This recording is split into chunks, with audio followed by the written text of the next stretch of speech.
Welcome back to Viju Chaitu's tailoring tutorial. ಎಲ್ಲರೂ ಚೆನ್ನಾಗಿ ಆರಾಮದಿರಿ ಅಂತ ತಿಳ್ಕೊಂಡಿನಿ. ನಾನು ಆರಾಮದೀನಿ ರೀ. ಇವತ್ತು ನಾನು ಬ್ಲೌಸನ್ನು ಯಾವ ರೀತಿ ಪರ್ಫೆಕ್ಟಾಗಿ ಫಿಟ್ಟಿಂಗ್ ಹಿಡಿಬೇಕಂತೇಳಿ ಡೀಟೇಲಾಗಿ ಹೇಳ್ಕೊಟ್ಟೀನಿ. ಬರೀ ಇದು ಫಿಟ್ಟಿಂಗ್ ಅಷ್ಟೇ ಹೇಳ್ಕೊಟ್ಟೀನಿ ಡೀಟೇಲಾಗಿ. ಅದಕ್ಕೆ ನಿಮ್ಗೆ ತಿಳಿಲ್ಲ ಅಂಥೇಳಿ ನಾನು ಎಲ್ಲ ಸ್ಟಿಚಿಂಗ್ಗಳೊಳಗೆ ಅದು ಅವಸರಲ್ಲೇ ಕರೆಕ್ಟಾಗಿ ಹೇಳ್ಕೊಡೋದು ಹಾಕಿರಲಿಲ್ಲ.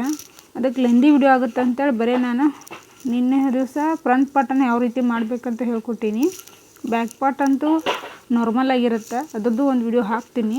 ನೆಕ್ಸ್ಟ್ ಫಿಟ್ಟಿಂಗನ್ನು ಹೆಂಗೆ ಸೆಟ್ ಮಾಡಬೇಕು, ಯಾವ ರೀತಿ ಹಿಡಿಬೇಕಂತ ನಿಮಗೆ ಇವತ್ತು ಹೇಳ್ಕೊಡಕತ್ತೀನಿ. ಅದಕ್ಕೆ ನೋಡಿರಿ ಫ್ರೆಂಡ್ಸ್, ನಾವು ಬ್ಲೌಸನ್ನು ಸೀದಾ ಮಾಡ್ಕೋಬೇಕು ರೀ. ಸೀದಾ ಅಂದರೆ ಮೇನ್ ಫ್ಯಾಬ್ರಿಕ್ ಯಾಕೆ ಕಡೆ ಇರ್ತಲ್ಲ ಆ ರೀತಿ ನಾವು ಯಾವ ರೀತಿ ತೋರಿಸಾತಿಲ್ಲ ಆ ರೀತಿ ಸೀದಾ ಮಾಡಿಟ್ಕೊಂಡು ಎಡ್ಜಿಗೆ ರೀ ಫುಲ್ ಲಾಸ್ಟ್ ಎಡ್ಜಿಗೆ ಒಂದು ಸ್ಟಿಚ್ಚನ್ನು ಹಾಕಬೇಕು. ನಾರ್ಮಲ್ ಸ್ಟಿಚ್ ಹಾಕಿರಿ, ಏನು ಫಿಟ್ಟಿಂಗ್ ಅಲ್ಲಿದೆ, ಜಸ್ಟ್ ಫಿಟ್ಟಿಂಗ್ ಹಿಡಿಬೇಕಾದ್ರೆ ನಿಮಗೆ ಫುಲ್ ಪ್ರೊಸೀಜರ್ ಹೇಳ್ಕೊಡಕತ್ತೀನಿ.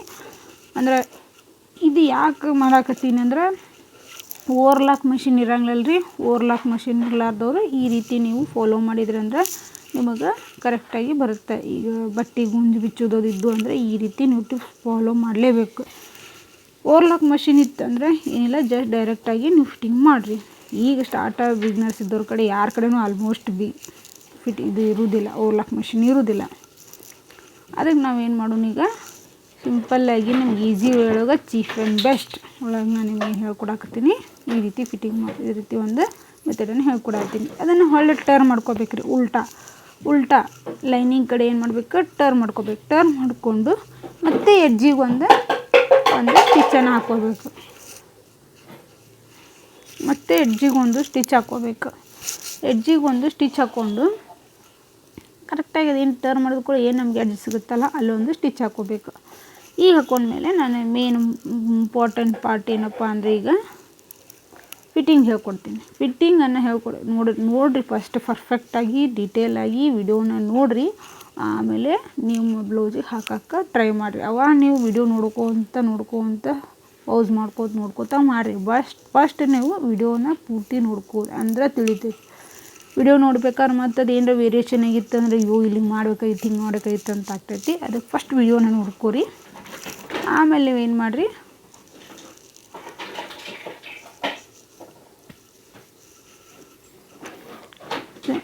ವಿಡಿಯೋ ನೋಡಿದ್ಮೇಲೆ ಆಮೇಲೆ ಇದನ್ನು ಮಾಡಿಕೊಡ್ರಿ. ನೋಡಿರಿ ಫಿಟ್ಟಿಂಗ್ ಪಾಯಿಂಟ್ 8 ಇಂಚಕ್ಕೆ ಅಂದ್ರೆ ಅವ್ರದ್ದು ವೇಸ್ಟ್ ಟೋಟಲ್ 36 ಐತಿ. ಅದನ್ನು 4ನೇ ಒಂದು ಭಾಗ ಎಷ್ಟು ತೊಗೋಬೇಕಂದ್ರೆ 8 ಇಂಚ್ ಬರುತ್ತೆ ರೀ.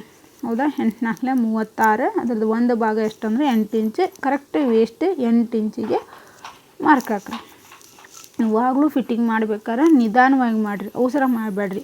ನೋಡಿರಿ ಅವ್ರದ್ದು ರೆಡಿ ಬ್ಲೌಸನ್ನು ನಾನು ತೊಗೊಂಡಿನಿ. ಅವ್ರದ್ದು ಏನು ಸೆಂಟ್ರ್ ಶೋಲ್ಡ್ರ್ ಅಟ್ಯಾಚ್ ಮಾಡಿದ ಸೆಂಟ್ರ್ ಇರುತ್ತಲ್ಲ, ನೀವು ಮಾರ್ಕ್ ಹಾಕಿ ತೋರಿಸಿದ್ನಲ್ಲ, ಅವ್ರದ್ದು ಕರೆಕ್ಟ್ ಅಲ್ಲಿಗೆ, ನಮ್ಮದು ಕರೆಕ್ಟ್ ಶೋಲ್ಡ್ರ್ ಸೆಂಟ್ರ್ ಏನು ಅಟ್ಯಾಚ್ ಮಾಡಿರ್ತೀವಲ್ಲ ಅದನ್ನು ಕರೆಕ್ಟಾಗಿ ಎರಡು ಕರೆಕ್ಟಾಗಿ ಹಿಡೀರಿ. ನೋಡಿರಿ ಇನ್ನೊಂದು ತೋರಿಸಾತೀನಿ ನಿಮಗೆ. ಇಲ್ಲಿ ನೋಡಿರಿ ಅವ್ರ ಶೋಲ್ಡ್ರ್ ಏನು ಅಟ್ಯಾಚ್ ಮಾಡಿದ್ದೈತಲ್ಲ ಅಲ್ಲಿಗೆ, ಮತ್ತು ಅವ್ರದ್ದೇನು ಫಿಟ್ಟಿಂಗ್ ಲೈನ್ ಬಂದಿರ್ತೈತಲ್ಲ ಅಲ್ಲಿಗೆ ಎರಡೂ ಕಡೆನೂ ಮಾರ್ಕ್ ಹಾಕೀನಿ ನಾನು.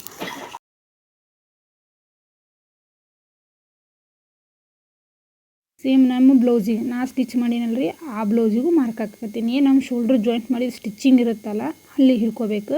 ಅವ್ರದ್ದು ಬ್ಲೌಸಿಂದು ಅಲ್ಲಿಗೆ ಹಿಡ್ಕೊಂಡು ಎರಡೂ ಜಗ್ಬೇಕು. ಎರಡೂ ಲೂಸ್ ಬಿಟ್ಟರೆ ಅಂದರೆ ನಾರ್ಮಲ್ ಸ್ವಲ್ಪ ಹಿಡಿದು ಸಿರಿಸ್ತೀರ ಹಚ್ಚಿರಿ.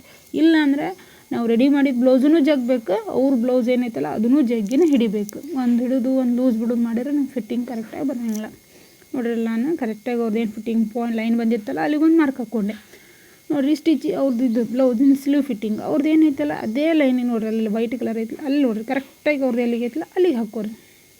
ನೋಡಿರಿ ಸ್ಲೀವ್ ಫಿಟ್ಟಿಂಗ್ ಮಾಡ್ಬೇಕಾದ್ರೆ ಸ್ಟ್ರೇಟಾಗಿ ನೀವು ಒಟ್ಟು ಸ್ಟಿಚ್ ಹಾಕ್ಬೇಡ್ರಿ. ನಾನು ತೋರ್ಸಾತೀನಿ ನೋಡಿರಿ, ಸ್ವಲ್ಪ ಒಂದು 1/4 ಇಂಚಿನಷ್ಟು ಈ ರೀತಿ ಒಳಗೆ ಬಂದು ಮತ್ತೆ ಹೊಳ್ಳಿ ನೀವು ಏನು ಮಾರ್ಕ್ ಹಾಕಿರಲ್ಲ ಅಲ್ಲಿಗೆ ಬರಬೇಕದು.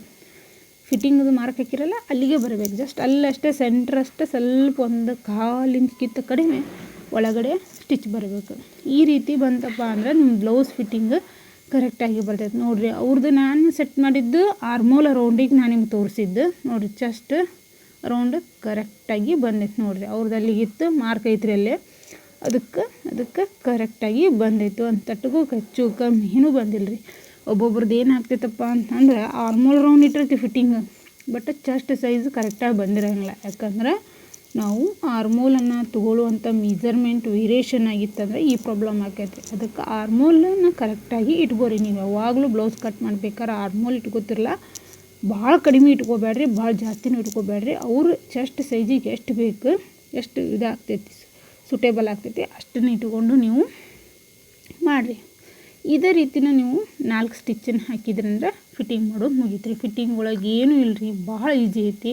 ನೀವು ನಾ ಹೇಳುವಂಥ ಟ್ರಿಕ್ಸ್ಗಳನ್ನು ಫಾಲೋ ಮಾಡಿ ಒಂದು ಬಿಟ್ಟು 4 ಬ್ಲೌಸ್ ಫಿಟ್ಟಿಂಗ್ ಮಾಡಿದ್ರಂದ್ರೆ ಮುಂದೆ ನೀವು ಪರ್ಫೆಕ್ಟಾಗಿ ಬರುತ್ತೆ. ನಿಮ್ಗೆ ಈ ಬ್ಲೌಸ್ ಪರ್ಫೆಕ್ಟಾಗಿ ಬರಬೇಕಂದ್ರೆ ನೀವು ಸ್ಟಿಚಿಂಗ್ ಮಾಡಿರೋದನ್ನು ನೋಡಬೇಕು. ನಾ ಸ್ಟಿಚಿಂಗು ಕಟ್ಟಿಂಗು ವಿಡಿಯೋನ ನೋಡಿದ್ರೆ ಅಂದ್ರೆ ಅಲ್ಲಿ ನಾ ಎಷ್ಟು ಸೈಜಿಗೆ ಎಷ್ಟು ಶೋಲ್ಡ್ರು ಎಷ್ಟು ಆರ್ಮೋಲ್ ಇಟ್ಕೊಂಡಿರ್ತೀನಿ ಗೊತ್ತಾಗ್ತೈತಿ.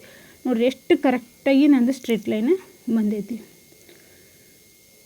ಕರೆಕ್ಟಾಗಿ ಸ್ಟ್ರೇಟ್ ಲೈನ್ ಬಂದೈತಿ. ನೋಡ್ರಿ ಅವ್ರದ್ದು ನಾವು ವೇಸ್ಟನ್ನು ಈ ರೀತಿ ಮೆಜರ್ಮೆಂಟ್ ಮಾಡಿ ನೋಡಬೇಕು ಕರೆಕ್ಟಾಗಿ. ನೋಡಿರಿ ನಾನು ಅವ್ರದ್ದು ಉಕ್ಕಿನ ಮನಿ ಐತಲ್ಲ ಆ ಕರೆಕ್ಟ್ ಅದಕ್ಕೆ ಮತ್ತು ರಿಂಗ್ ಪಟ್ಟಿ ಐತಲ್ಲ ಎರಡಕ್ಕೂ ಕರೆಕ್ಟಾಗಿ ಜಾಯಿಂಟ್ ಮಾಡಿ ನೋಡಿದೆ, ಕರೆಕ್ಟಾಗಿ ಫಿಟ್ಟಿಂಗ್ ಬಂದೈತಿ.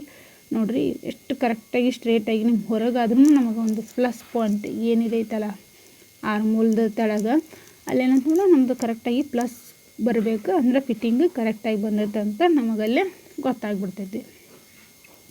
ನೋಡಿರಿ ಎಷ್ಟು ಕರೆಕ್ಟಾಗಿ ರೌಂಡ್ ಶೇಪು ಬಂದೈತಿ. ಫ್ರಂಟ್ ನೆಕ್ಕು ಬ್ಯಾಕ್ ನೆಕ್ ಕರೆಕ್ಟಾಗಿ ರೆಡಿ ಆಯ್ತು ನೋಡಿರಿ ಬ್ಲೌಸ್. ನೀವು ಇದೇ ರೀತಿ ಟ್ರೈ ಮಾಡ್ಬೇಕಂತಂದ್ರೆ ನಾನು ಹಾಕುವಂಥ ಎಲ್ಲ ಸ್ಟಿಚಿಂಗ್ ವಿಡಿಯೋದೊಳಗೂ ನಾನು ಎಲ್ಲ ಒಂದೊಂದು ವಿಡಿಯೋದೊಳಗೂ ಒಂದೊಂದು ಟ್ರಿಕ್ಸ್ ಕೊಡ್ಕೊತ ಇರ್ತೀನಿ.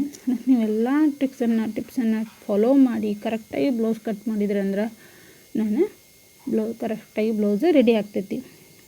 ಈ ರೀತಿ ನಿಮಗೆ ಫಿನಿಶಿಂಗ್ ಬರಬೇಕಂದ್ರೆ ಎಲ್ಲ ಟಿಪ್ಸನ್ನು ಫಾಲೋ ಮಾಡಿರಿ. ಮತ್ತು ನೋಡಿರಿ ನಿಮಗೆ ಏನಾರ ಡೌಟ್ಸ್ ಇತ್ತಪ್ಪ, ಯಾವುದು ತಿಳಿಲಿಲ್ಲ ಅದನ್ನು ಕಮೆಂಟ್ ಮುಖಾಂತರ ಕೇಳಿರಿ, ನಾನು ಆನ್ಸರ್ ಮಾಡೋಕ್ಕೆ ರೆಡಿ ಇರ್ತೀನಿ, ಯಾವಾಗಲೂ ರೆಡಿ ಇರ್ತೀನಿ. ಒಂದು ದಿವ್ಸ ಲೇಟ್ ಆದರೂ ಪರವಾಗಿಲ್ಲ, ಪರ್ಫೆಕ್ಟಾಗಿ ನಿಮ್ಗೆ ಅದರೊಳಗೆ ಒಂದು ಹೇಳ್ಕೊಡ್ತೀನಿ. Thank you friends, subscribe please.